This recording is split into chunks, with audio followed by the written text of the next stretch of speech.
The Tortilla Espanola began stalking me in magazines. Then I stumbled across the recipe in a Mario Batali cookbook.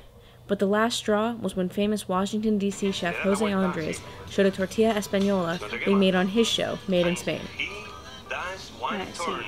The excess of oil goes out, and also some of the excess of egg. And slide. The time had come for me to try making the Spanish egg dish on my own. And you slide. Flip. And slide. Flip. Becca, what are you doing? I am practicing my technique to make a perfect tortilla de patatas. Duh. That's a towel. Yeah, I know. I only have 1 carton of eggs and I don't want to use them all up. Alright, well if you break all those eggs, you gotta buy the next carton. Fine. And if I don't, you gotta buy it next time. It's your money. We'll see about that. Flip. And slide.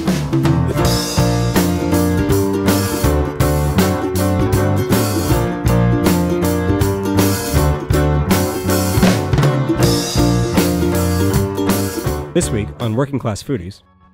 The classic tortilla is just eggs, potatoes, and olive oil, and luckily we had potatoes left over from our market salad. You rinse the potatoes and then you dry them off, and then we cut them really thin into very thin slices. You're cutting them that way. Yeah, what are you doing? Cutting them the other way. Well, you're an idiot. Once potatoes were all cut, we rinsed them to get off all the starch, and then we dried them again. So now I'm going to dry them off because obviously it would be a very, very bad idea to put wet potatoes or wet, watery anything in a big pan of hot oil. Good way to get burned. Yeah. I think those are pretty good. Yeah.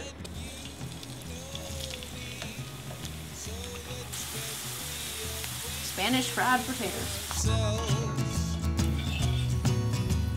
when you let me touch you, angels get their wings. And don't think they don't thank us both for everything we've done. No.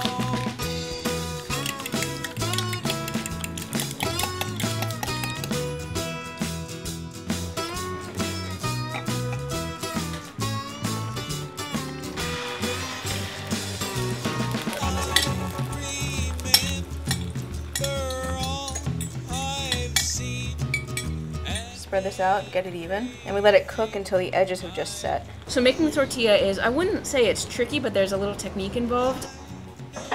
Alright, just let this set just a little bit more, and then we're gonna attempt to flip it. Which is really, really an attempt. There you go. Alright, so there's step 1. You cook it on one side, and then you flip it over. When I flipped it, it almost didn't work, and I almost got the tortilla all over the stove. Because I really like the flavor of thyme with eggs, I put some fresh thyme on top at the end. It's really good. Thank you. Potatoes are nice. You crisp them up beforehand, and then they kind of just melt into the eggs a little bit because they're cut so thin. There's no like odd texture between the soft egg and the crispy potatoes. The tortilla was so good that we made another one that weekend, this time with lots of garlic and chorizo. It was even better the second time around, and even easier to flip.